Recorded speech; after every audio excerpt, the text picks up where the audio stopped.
Put up with that mighty cake, bitch, that mighty drink. Right now, fire, it's up now. You bound to die. I just woke up, got band state, what got rest today. Put up with that mighty cake. What's good, y'all? Welcome back to another episode of the Dirty South Podcast. It's your boy, HeadHunterNick, and I'm here with that boy, 2ToneZach. Our boy, 2ToneZach, man. We back in this bitch, boy. We back. It's been a minute. We back, nigga. It's amazing. We are back. Been a minute since we dropped the last podcast episode. I don't know how many times we've said that on this channel, but it's been a little minute since we dropped one, so we're back. The season is here. It's a great time. It's a great time of year. And yeah, man, we're back on our shit. You know, obviously we've been doing the whole YouTube thing. Just dropping videos, reactions to highlights, doing predictions, stuff like that. By the time y'all see this video, y'all will have seen Zach's first episode of Off the Dome. Yes, first installation of that. That's gonna be in the little shit at the top. But yeah, it basically me and him, it may not necessarily be us together, we may do some together, but basically just saying Off the Dome, giving our predictions, our thoughts on basically what's ahead for the college football season. We'll do some NFL shit too. And yeah, so y'all see Zach's first installation of it. It'll be okay, ice machine type shit. It'll be up there, so y'all be sure to check that out. Yeah, man. And yeah. So Nick, man, I gotta ask you, man. Summer is over in just a couple weeks, man. How would you rate this summer? 1 out of 10. Was it a memorable summer for you, man? Okay, so for this summer, it's been like, this is probably the closest thing to summer 16 that I have ever experienced, bro. Bro, you niggas love summer 16, bro. Nigga, I was outside during summer 16, bro. Y'all. But yeah, man, summer, it's probably the closest thing to summer 16 that I've ever seen. Like, it's been a very eventful summer. Yeah. Like, you know, not trying to get political on here, but like, you had Trump, you know, that whole deal with him getting grazed by the bullet. You had the Drake and Kendrick beef to kick off this summer. Like that. Y'all, we've been gone for so long. We ain't even, bro, we could have did an episode on the Kendrick and Drake beef by itself. We didn't even have to talk about sports. We could just talk about that shit for an hour. Like, man, like you had that. Oh man, there was so much other stuff that went on this summer. Yeah, like it's actually eventful for the first time in a long time. Like it was, you know, it wasn't quite summer 16, obviously. More like summer 17 is probably a better comparison. You know, not as much shit happened in 16, but you know, still pretty good. Yeah. Finally went on vacation like last week. Just finally got back. You know, finally did that because I've been working, basically just working out, that whole deal. But yeah, on a scale of 1 to 10, I'd say it's been about 8, 9. It's been a pretty damn good summer. Okay. What about you, bro? Summer was cool, man. If I had to give this summer a number rating, I'd give it probably a 7.5 out of 10, man. Nothing too crazy happened.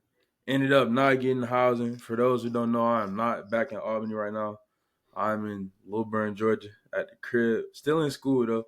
Still in school, just not there. So that kind of, you know, hindered my summer a little bit because ever since I left for school, summer always felt just a little bit more special because I knew I'd be going back to school around August. So this summer is kind of just was like basic, but it was a great summer though.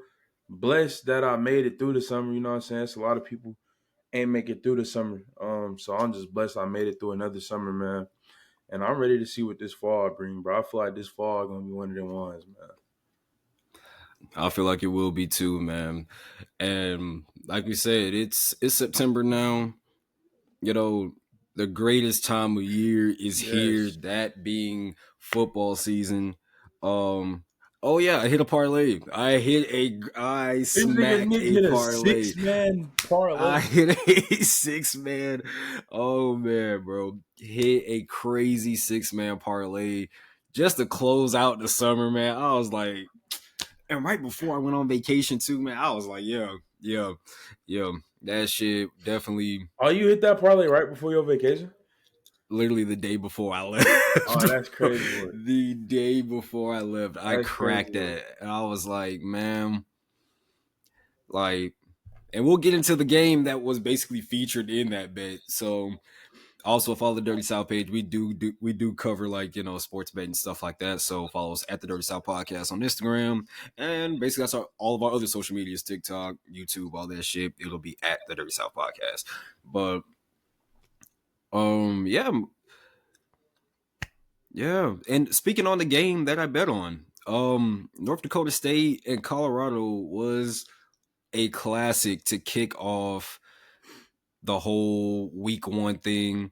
Yes, I know we had games before week 1 and week 0. We will get to that. Trust and believe. And believe we gonna get to that shit. We gonna get to it. If you catch my drift. Trust and believe we'll get to that shit. Yeah, so Colorado and North Dakota State. So if you have been following myself, Zach, or the podcast page or the YouTube channel, every one of us, we had the same prediction. We thought North Dakota State was definitely going to beat Colorado. We had already just sketched that shit, penciled that shit in. And trust and believe, North Dakota State definitely had their chances in that game. Shadur's went for like 446, something like that, 460. Something crazy. He had a hell of a day by himself, which was expected. You know, we knew that with that Colorado offense that they just had a lot of firepower for an FCS defense to stop. Now, granted, North Dakota State has had some great defenses dating back to like over the past 10 years, but they have a first-year coach, and from what I've been hearing about this first-year coach, he's one of the first coaches that doesn't have he's not a defensive-minded coach. He's more of a offensive-minded coach, and I definitely kicked in this game. Travis and Jimmy Horn had themselves a day. Shadur did as well, obviously throwing them the football. Man, them two niggas is fast. We got to come up with some sort of nickname for them niggas because that shit was crazy. Man, it was absolutely insane how it was just absolutely insane what they were doing out there. Like Travis making some of the most difficult catches. Like Jimmy Horn, obviously, whenever Travis was double covered, it just simply left him out because there's nobody covering Jimmy Horn one-on-one, especially for that North Dakota State defense. The secondary for North Dakota State, man, I knew they had a handful, but there was a lot of fundamental stuff that was just simply wrong. Even going to the Travis Hunter catch, that crazy catch in the end zone where he basically reaches through that corner, number 17, and he was getting abused all day, man. Number 17, bro. That boy has nightmares about Travis Hunter to this day. You know, just a lot of fundamental stuff wrong. I mean, even on that play, he was perfectly in phase on that fade route. If he gets his head around, that's where a defensive-minded head coach kind of kicks in because he kind of stresses that, hey, coverage, the fundamentals, all of that. If he gets his head around, I sincerely think he makes a play on the ball, or at least has a way better chance. I know this, Travis. At least makes a way better. Oh, go ahead, Nick. Go ahead. All right. Yeah, I think he has a way better chance at defending the pass versus Travis just reaching through him. Because think about it. Name a corner that has picked off a ball without turning their head to look at it. You know what I mean? Like he could easily pick that ball off if he just turns around. He could have just caught it before Travis reached in. Yeah. No, I was going to say, I never understood, like, as a cornerback, if you even sense that the ball is coming your way, why don't you turn around? It's like I and he don't wasn't. understand what's the thought process of that. I've never played corner, obviously, but I'll be wondering what's the thought process of that shit. And I was a safety, so it's like, yeah, sometimes you're taught to play through the hands. I've always thought that is complete bullshit unless you're beat. If you're beat, then sure, play through the hands because you ain't got no fucking choice. You turn around, hey, you just slowing yourself down at that point. But if you're perfectly in phase, which he was, it wasn't like Travis ran some special route. It was a basic fade route with a back shoulder throw. If he gets his head around, that's a pick. Or at least a knockdown or something. It's not a touchdown, and it brings up a fourth down situation for Colorado, Yeah, which potentially could wipe a touchdown off the board. So that's always a thing there. But when you're in phase like that, you got to get your head around. I never liked the whole play through the hand because the ref is gonna throw a flag if it slightly looks like interference. B, if you get your head around, you have more of an opportunity to make a play on the ball, and the ref is more likely to keep the ball and keep the flag in his pocket because at the end of the day, you have as much right to the football as the receiver. So just facts. fundamental stuff that went wrong for North Dakota State, and they'll improve. It's game one. They'll improve. They'll still run the table in the FCS. It's just a matter of what can they do to bounce back? How can they improve going forward? They will be a powerhouse in the FCS. It's still going to be them and South Dakota State and the two Montana schools running the FCS, but Colorado, Nah, bro man. said it to Montana school. Colorado, they got some stuff they need to work on. They got a lot they need to work on, man. I didn't see. Put it like this: I didn't see too much improvement on the areas they needed to improve in from last year. Now, granted, it is game one. I think that this year was the most overreacted to week one ever. I don't think I've ever seen week one get overreacted to this much. Do you know how many teams looked promising as hell in week one, and by week 8 they weren't even in the fucking playoff contention anymore? Or how many teams where they wasn't in the playoff contention at all in week one, then by week 11 they're one game away from making the playoffs? Like, that happens. That's how this sport that we love works. So if you would join me, not you, Nick, I'm talking about everybody. If y'all would join me in not overreacting to week one, I would just love and appreciate that. Unless you're a Florida State fan. If you're a Florida State fan, don't say shit to me about no college football for the rest of the year unless y'all run the table or something. Hey, before we get to Florida State, though, I do want to give a shout out to Cam Miller, the North Dakota State quarterback. Played a hell of a game. He's a great runner. I've always known that he was a good runner. I follow FCS football as well. He's a great runner of the football. We all knew that, but the way he was reading defenses, standing back there in the pocket, getting out of trouble. I don't know if he's an NFL caliber quarterback. We'll see as the year goes on if he's improved to the level to where he would be a legitimate NFL quarterback, but he looked really damn good against Colorado. And if not the NFL, well, I think he'll go stupid in Canada because I also follow Canadian football as well. He will go stupid in Canada. You always got Canada. In the UFL, I think Canada might be the best case scenario for him because he looked really fucking good in that game against Colorado. So shout out to him. Now, one of the biggest news stories circulating through our areas, circulating through Atlanta, was the possible resurgence of the Georgia Tech Yellow Jackets. So first game they play against Florida State in Ireland. This is a week 0 game. And if you follow the channel, you'll know that I predicted, hey, Georgia Tech is going to be better than people think. I don't think they're going to be a playoff contender. I don't think they're going to be, some superpower team, but they're going to be better than that 3-9 team you think they're going to be. They're not necessarily going to be 5-7 anymore.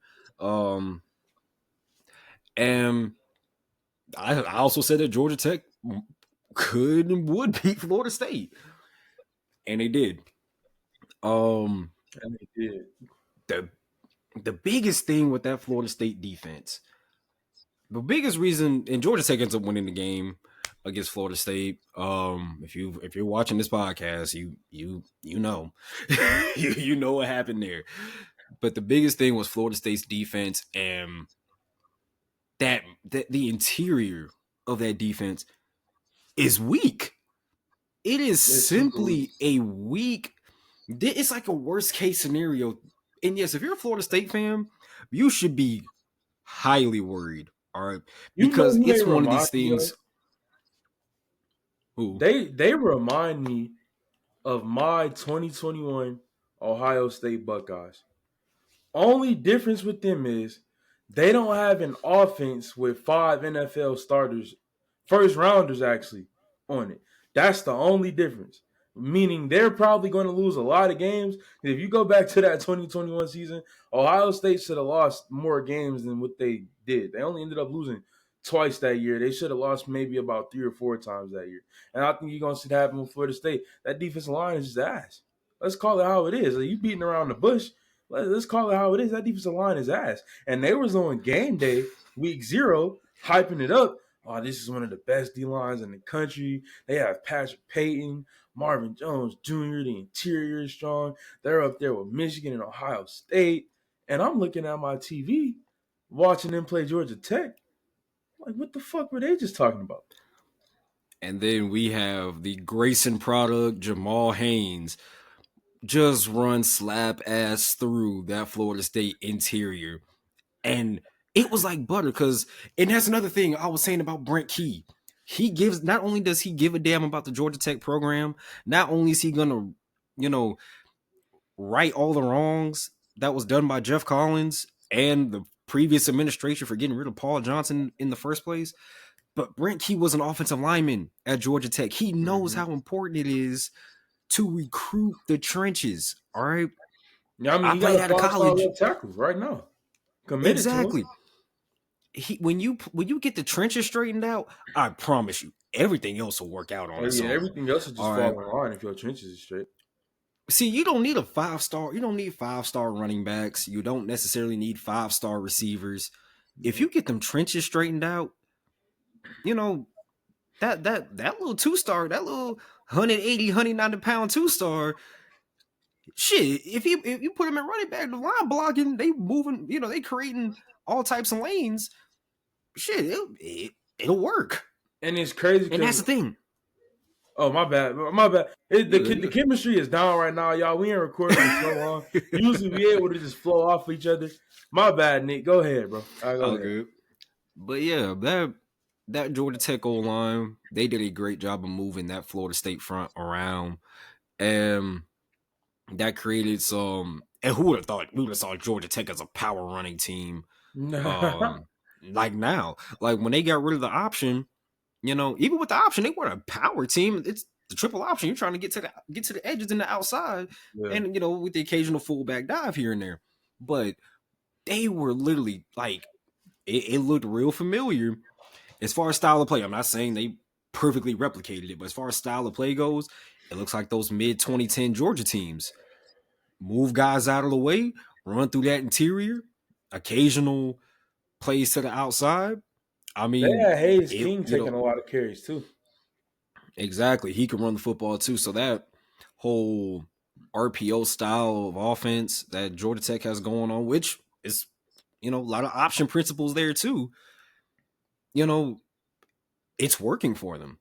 Yeah, and then Florida State, like I said, that front, if you're a Florida State fan, you should be 100% worried. You should be worried. Not because you're 0-2 now, because, we'll get to that. We'll get to the Boston College game too. Not because you're 0-2, but because it's probably going to get worse before it gets better. It's very difficult to function. It's so difficult to function as a football team, especially at the, Power 4 Division I level, where you have a bad defensive front. So that means teams can do whatever the hell they want to with you. All right. They want to run up the middle at you, 30, 40 times a game. They'll fucking do it. And, it'll work too. Then You have some lackluster offensive line play as well. You have a way lackluster quarterback. I don't know what the hell that guy's doing. And then you got a receiver core just full of non-factors. Yeah. Them niggas, yeah. them niggas can't separate from a cornerback, bro. And when they do, DJ overthrows them, so it doesn't even matter. I mean, this is what we call a shit show. And you know what? I'm gonna go ahead and make the statement now. All right. Yeah, that's right. We done got 20 minutes in. It's my time to piss some people off. Mm-hmm. And Florida State, yeah, you're at the end of the gun now. All right. I'm gonna go ahead and call it how it is. All right. Your coach is being a pussy right now. All right. I'm telling you what, your coach, your administration, and I would say about 85% of your fan base is being a fucking pussy right now. Okay, here's get it right, Nick. All right. Yes, the college football playoff situation did not go your way. All right. It didn't. Should y'all have gotten into the playoff? There's a good argument that you should have. But then again, what was your response to that? You hit some adversity, you hit some bullshit. What was your response to that bullshit? Oh, just cower out and bitch out and say, you know what? I don't want to play Georgia. We're not gonna play. We're gonna opt out. You know, fucking taking knees and protesting and shit. You're taking knees, protesting. Fuck Kirk Herbstreit. Fuck ESPN. Exactly. Now here's the thing though. I know y'all weren't going to beat Georgia regardless, but you could have put up a respectable fight against Georgia and at least shown the college football playoff committee like, hey, they probably would have gotten beat, but hey, we put worse teams in there. You know, we put some Oklahoma teams in there that would get pistol whipped by Alabama. You know, we put Notre Dame in there and they get pistol whipped by whoever the better team was. So hey, maybe we should have put y'all in. Maybe this was a big blunder. Y'all were undefeated.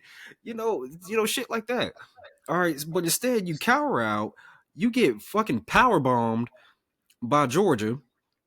All right, and what's your response to that? All right, you start trying to sue the ACC. All right, you see where you start trying to sue the ACC, trying to get out. And let's be real, the overall basis of this lawsuit is like, you know, and I know how they're going to try to form it.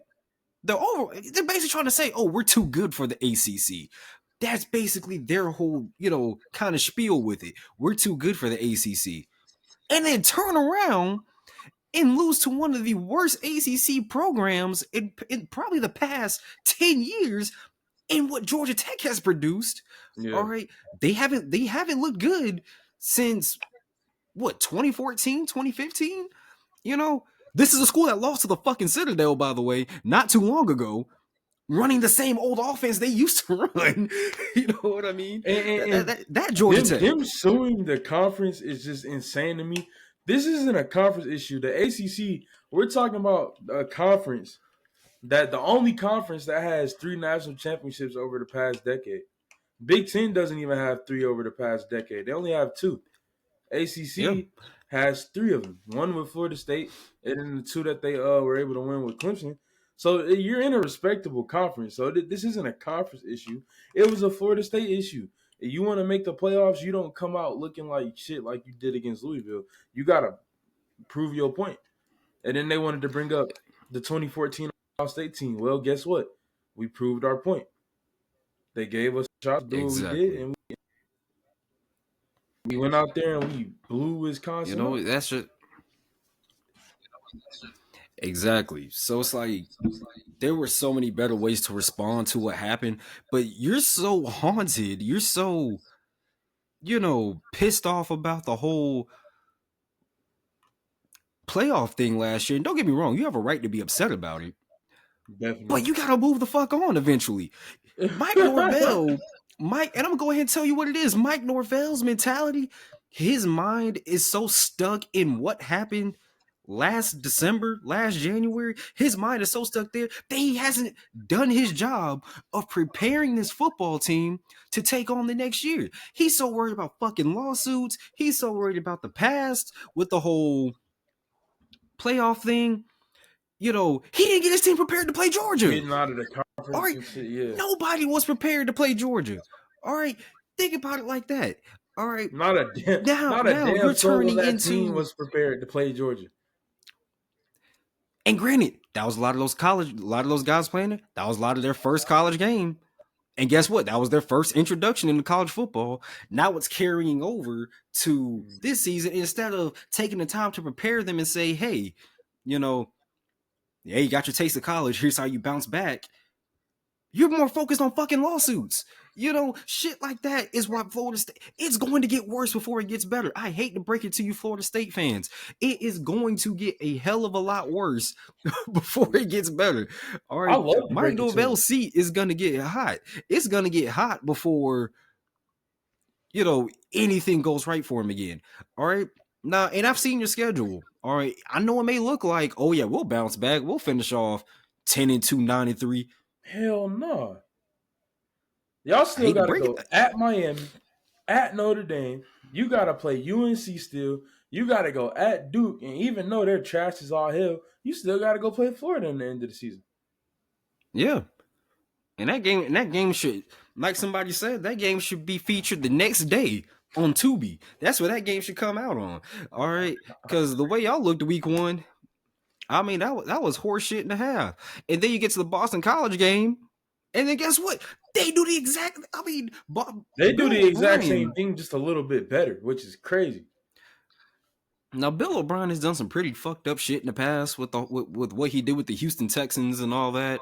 He's done some pretty out the ass things, but the man's not all the way stupid. Now he's partially stupid, but he's not all the way stupid. That nigga Bill O'Brien not good nowhere in Texas, bro. That nigga can never go. All right. So he goes to Boston College and it's like, you know what? Florida State's front, they're pretty weak. All right, let's try the same thing. Let's see if it works for us. And it did. All right, this isn't a Boston College team. Here's the thing. Boston College, I hate to burst your bubble for all you Boston College fans that somehow may be finding this. But y'all ain't that damn good. Y'all ain't that damn good either now. I'll just go. Well, I think we gotta give them the benefit of a doubt though. The doubt though. Yeah, y'all are better. The number 10 team, the number 10 team in the country. On the road. They did it on the road. Yeah. And Tallahassee's no easy place to play, but at the same time, man. I think you kind of lucked out with. God, I saw that Boston College game. All right, they did a lot of basic shit, and it just worked because it was Florida State. All right, all right. Now y'all do know. All right, I ain't trying to burst y'all's bubble completely, maybe, but like, I do know y'all running to Clemson or some shit. I don't know what Boston College schedule looks like, but y'all running to somebody better than Florida State, which right now is looking like 90% of the ACC. Your quarterback, Castellanos running around all day, every day. That shit ain't gonna work too well. But then Robichaux, he's a good running back, but you run into somebody who gonna tattoo his ass, and it is gonna be, you're gonna be kind of shit out of luck, man. So yeah, that's just the state of Florida State football right now. It's going to get worse before it gets better, and that's just the overwhelming fact about it. How do I know this, by the way? Before people start thinking I don't know ball, all right, I've played at programs just like this. All right, I know this shit's gonna get worse before it gets any better. All right, I played at a program that's following the exact Florida State formula. In fact, they're following ours. All right, I've played it before. All right, it is going to get way worse before it gets better for at least this season. Now, if y'all manage to, a State fan, you might as well chalk that shit up. Everything for the rest of the season, you might as well just chalk it up. It don't even matter. Just get ready for Sundays in your favorite NFL team. You know what I'm saying? Just go ahead and chalk it up to that. Y'all had a good run last year, but it's looking like 2016 all over again. That whole deal. But hey, moving on from the Florida State fiasco, let's go ahead and talk about our two teams. If you're new to the channel, I'm a Georgia fan. Before Go we start, Dogs. I'm not a bandwagon. My father played there. He's won a ring there. I have a right to be a Georgia fan. And by the way, without the University of Georgia, there wouldn't be a me. All right, because my parents met there. So without them, I wouldn't be here. Drew, the GOAT. So shout out to them dogs, man. My boy Zach, he is an Ohio State fan, as he has mentioned before, earlier. So going into one of the games of the week between the Georgia Bulldogs and the Clemson Tigers, and like I said, by the time you see this, you will have seen Zach's video, his off the dome. So tell me how the fuck that went for you.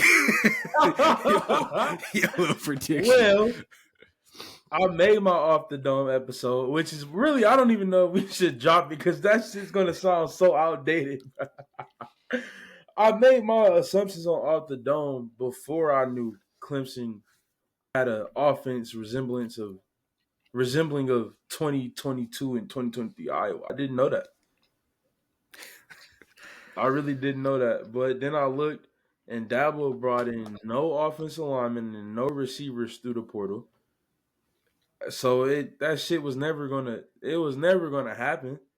I mean, their defense, granted to their defense, they kept them in the game for a long time. Way longer than they should have been in the game. That defense was able to keep them boys in the game. But that offense, I mean, we got receivers who couldn't get space. And when you can't get space against Dalen Everett, it's time to revamp.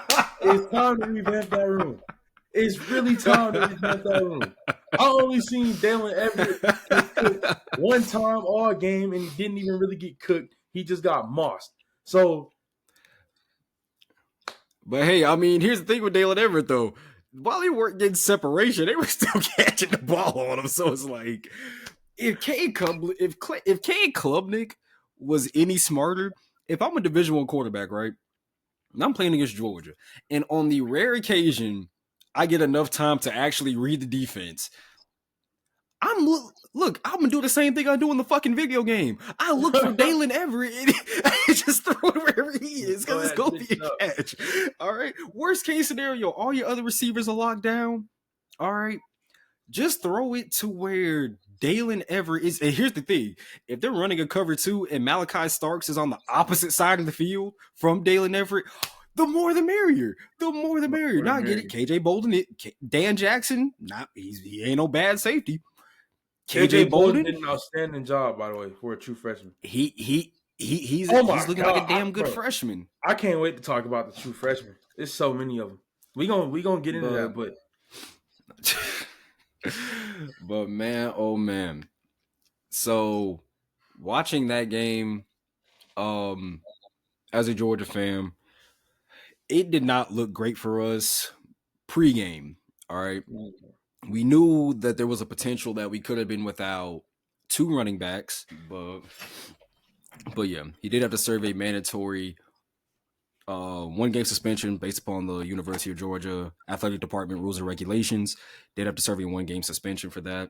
But it was smart of Kirby, no pun intended, that he had Trevor Etienne warm up in full pads, because maybe Clemson probably knew, but I don't think they did. Because when you're on the field, when you're on the field already, information is not just, the information is just not going to hit you that quickly. All right. Unless they had players going back on their phones right before they took the field. I don't think Dabo's going for that. So it's like, at that point, people in the stands know more about what's going on outside of the field. They know more than you do at that point. So it was smart of Kirby to have Trevor Etienne warm up in full pads. So Clemson literally was, of course, they can look across the field and see, okay, he's warming up. He might fucking play, So, you got to get prepared for that. And then all of a sudden, Clemson seeing, oh, he's on the sideline. So they initially have Branson Robinson in. All right. They have Branson Robinson in starting off the game at running back. It looked bleak because Branson was getting lit up. And it was a lot of fundamental stuff going on at that running back position. I mean, there were plays where I know Clemson has they have a good defense. All right. Believe it or not, Clemson does have a damn good defense. It's pretty much all they have. And, big thing, Branson Robinson there were holes he could have hit and he just didn't. You know what I mean? He just simply wasn't hitting the whole line. Line did a pretty good job. Like there were some plays where, there could have been a 5-yard gain and ended up being a loss of 2 instead. So when we couldn't run the football very well and we became pretty one-dimensional in the first half, and when you're one-dimensional and passing the football is all you can do. See, if you're going to be one-dimensional, it's better to be held one-dimensional by running the football because it's like you can impose your will, less can go wrong, things of that nature. But when you're held one-dimensional throwing the ball, think about all the things that can go wrong in a pass, all right? Incomplete pass, sack, interception. You can still fumble.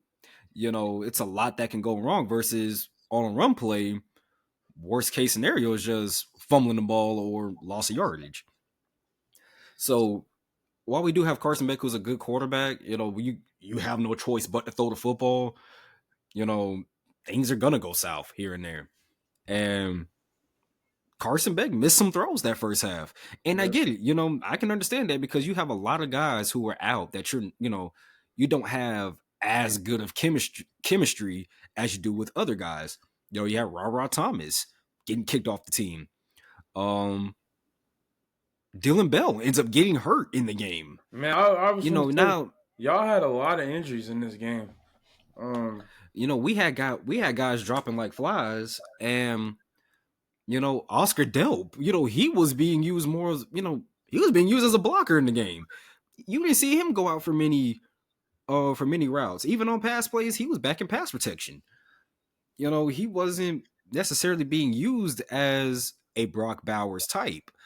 And it's almost like he was being used as a regular tight end. And while he's not Brock Bowers, obviously, he kind of is that Brock Bowers type, big guy who can run really well and, obviously make catches and things of that nature. But Georgia was pretty one-dimensional in that game and that first half. And then, it's just a slow start. You just got a bunch of guys you're not used to being in the lineup. Then you have a true freshman running back. Second half comes out. Georgia defense, obviously, they're playing well because, once again, Cade Klubnik, he wasn't doing a great job. He was getting hit. And, that was a whole deal. So it was a very defensive ball game. Second half comes along, and Georgia just puts it on, just turns it on. Humphreys, that transfer wide receiver from Vanderbilt, he went off. Cash Jones, walk-on running back. We saw what he did. He literally chokeslammed a starting Clemson defender. This is a walk-on, all right? And he just power dribbles his skull off the ground. Then you had the freshman running back. I don't know why I can't think of his name right now. I'm going to look it up, though, because he will be mentioned. But yeah, like I was saying, for that little bit of technical difficulties. But yeah, it was like, like we were saying with Nate Frazier, he ran the ball well in that game. And then ultimately, the guys who were least expected showed up the biggest for Georgia and ended up being a 34-3 beatdown right there. So, when our backups are playing this well, it's a good look for the future when we get our starters back. And next week, end up seeing Tennessee Tech. So, what type of bullshit is that? In what world do y'all just get to play Tennessee Tech? Shit, that's crazy work. Look, when certain people don't want to play Oklahoma, don't want to play us, and yeah, we got to fill the schedule. Yeah, this is true. But Ohio State also had a pretty big Saturday as well. Played Akron, easy beat down there, but share a little bit about what you saw most in that game. We got off to a bit of a slow start. Not as slow as some of the other teams who played against bad teams did. Cough, cough, Oregon. Cough, cough, Michigan. Um, but we got off to a little bit of a slow start, but then, shit started picking up almost immediately. We was able to force 4 turnovers on defense this game, which is already 1/4 of what we were able to force last season. So I think that's a really good sign. Scored 2 touchdowns on defense. And then on offense, I think you really seen just how comfortable and how well managed Ryan Day has been able to make Will Howard. I think he made some great throws. He was on point. He knew what he wanted. He was decisive, and didn't have any turnovers. So, and then, the offensive line, they got to be better. You know what I'm saying? Against Akron, they didn't perform the way you like them to perform against Akron. Granted, we were down 2 starters. We were down a guard and a tackle. So maybe having those guys back can help. You know what I'm saying? But even then, with 2 guys being out against Akron, you usually want to see not even more push, because they weren't just getting pushed around and out physical, but they were miscommunicating and mis-IDing a lot. Like, I just didn't get it. You had guys looking lost. It's like, but when it was hat on hat, they looked good, and that's when we got our most yards, our most success. But when we were trying to do zone schemes and move around, it just was kind of looking weird and clunky. Like I said, maybe once we get our starters back, we'll be good with that. But all in all, I liked what I seen, man. 52 points. Everybody looked good to me. Who was supposed to look good? Caleb Downs. He did what he did. Had a sack. Missed a couple tackles, but he had a sack. And overall, I was pleased. I was definitely pleased. That's good. That's good. But hey, covering the rest of the week, in the top 10, you have Oregon. They had a near shocker against the Idaho Vandals, the Kibby Dome Warriors themselves. Kibby Dome Warriors, man. 24-14 win, escaped that game by 10. Texas, they were number 4. They blow out Colorado State 52-0. Another shutout. Alabama destroys Western Kentucky. Jalen Milroe was already out and resting by the second half. 9 passes, had 200 yards. They win 63-0. Yep. Ole Miss throttles Furman 76-0. I didn't think it was going to be this bad of a beating with Furman, because I know Furman always has a solid FCS team. They might be rebuilding this year, but I didn't think it was going to be as bad as it was. But number 7 Notre Dame, that game against Texas A&M, that was pretty eventful. Texas A&M always has a hostile environment. It was very hostile in this game. It looked pretty reminiscent of like those Penn State whiteout games with how Texas A&M's crowd showed up, but unfortunately the team didn't. So Notre Dame beats them by 10, 23-13 in College Station. Penn State beats West Virginia 34-12. Drew Aller has a surprisingly good game. Let's see how consistent he keeps up with that for the rest of the season. But if he continues to play like that, Penn State should look pretty tough to reckon with. Defense showed up as usual. Number 9 Michigan, they didn't show up until late against Fresno. Fresno had them very, very late. It almost showed up too late. I mean, I watched that game, Nick, with no doubt in my mind as to what's going to happen come this November. I mean, they just looked bad. The offensive line was getting bitched by Fresno State, who has a pretty good D-line out there in the Mountain West. I promise you they do. But you just don't want your offensive line looking like that against Fresno State. I mean, you got Donovan Edwards, who's supposed to be, one of the top backs in the country, coming out with 2.9 a carry. Yeah. Michigan looks like they're rebuilding. Like, it does not look like they were reloading like we thought they would, like I thought they would. Like you thought they would. I was about to say, I knew what time it was. Like, I'll cover that more with some of the Off the Dome episodes, but sorry for hitting the mic, my bad. But some of the Off the Dome episodes I'll cover more of that about Michigan. And then then of course we got Florida State. We already covered the number 10 team. Some of the other bigger games this week. Miami walks into Gainesville and absolutely destroys the Florida Gators 41-17. Cam Ward looked like a he looked like one of the top quarterbacks in the country after that game. Florida, getting embarrassed like that on your home field, first game, I will say you have embarrassed my conference. Another team, Your conference is just getting embarrassed this week. Another team embarrassing the conference, the LSU Tigers. I mean, losing to USC in the fashion that you did. I mean, just didn't look terrible, but you gotta beat USC. In my opinion, LSU had the better team than USC and did not play like it. So that was that. I think with Billy Napier, real quick, do you think he's gone after this season? This is last season because that Miami game was a must win when you look at this schedule. Yes, and they could lose about six more games, and I just don't think a 6-6 season is going to cut it in Gainesville. And that's barring an upset. You got to remember, they're going to go into most of their remaining games not favored. So, barring an upset, they're going to go 6-6. But there's nothing barring them from that upset. That's the stat. There's nothing barring them from that upset. So, just like with Florida State, it can get a lot worse and will probably get a lot worse from here, you know?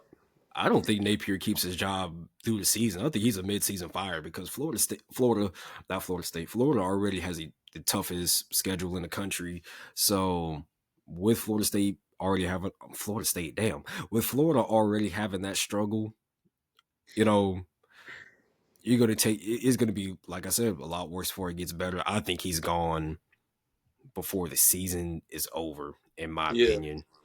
Somewhere within that 4-game stretch when I think they play Ole Miss, Georgia, Texas, and somebody else like back to back to back, I think he get fired somewhere within that stretch if he don't win that first one or the second one. Yeah.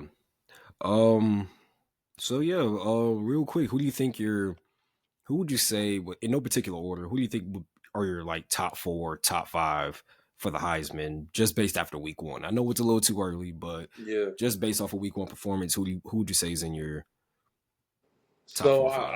I got 5 that I'm really, really liking right now. At my ones, and this is in order. This is in order of if the Heisman ceremony is tonight, this is who would finish first and win it, who would finish second, third, fourth, and fifth. Usually they only send 4 guys to New York, but for the sake of, I'm gonna give you 5. So if the Heisman ceremony was tonight, I do feel like Travis Hunter would be lifting it up and taking it home. I think what he did on Thursday is just undeniable. I know who he did it against, but it's undeniable. My two guy would definitely be Cameron Ward. I think he had a really good game, really good showing. He showed a lot of improvement. At my 3 spot, Tetra or T-Mac. He's T-Mac on the Dirty South podcast. Wide receiver, Arizona State. I mean, video game numbers, Nick. Video game numbers. It was crazy. I know he did it against New Mexico State, but video game numbers. Almost 400 receiving yards, 4 receiving touchdowns, and I don't even think he had 12 catches. I think he only had like 10 or 11. So that's just crazy. So that would be my 3 spot. At number 4, you know what I'm saying? Mr. Throw the AP up. Shador, I think he had a perfect game. He made some crazy throws that are hard to make when you facing that type of pressure. But I just really like the game he played. And then at my number 5 spot, as of right now, I like Drew Aller at my number 5 spot. I mean, he came out against West Virginia. That crowd was piping hot. They were saying this is the biggest home opener in West Virginia history. That crowd was out there, first game of the year, and he just looked good. He looked really good. I don't particularly know too much about West Virginia's defense. I don't know if he was supposed to look that good or he wasn't, but I will give him a 5 spot. And for those who don't like Drew Aller at the 5, you could exchange it out with Jackson Dart in the performance he had against Furman, but it was a good performance. I think he threw 6 touchdowns. So you can interchange my 5 spot, Jackson Dart or Drew Aller. But those would be my 5 going to New York if the Heisman ceremony was tonight. Yeah, mine. This is in no particular order. I'm just throwing names out there. Travis Hunter, obviously, for what he did against North Dakota State, showed a lot of. I mean, that's the most talented. Well, you could argue football player in general. Most talented football player in the country, played like it. I'm gonna go with Ashton Jeanty, the Boise State running back. 6 TDs, yeah. 6 touchdowns, 267 yards, and they took him out of the game. They took him out about halfway through the fourth. Easily could have had, 300. Hell, could have had 350 without Georgia Southern was trying to tackle him. I'll say Shador. I'll throw Shador up there. Read North Dakota State's defense really well, made some crazy throws. You could argue, North Dakota State thing, but damn good throws, damn good quarterback play out of him. McMillan, T-Mac, receiver out of Arizona, once again, video game numbers out there. And yeah, I would say, I don't think I have 5, but I'm gonna stick with that 4 for right now. I think those are the top, I would say, Heisman guys for after week 1. So that's my opinion on that. Yeah, they look pretty good, but fortunately we are out of time today. Later this week we will drop a Off the Dome episode. Yeah. A fresh Off the Dome episode. We're gonna give y'all a fresh one. Yep. What's today? Wednesday? Yeah.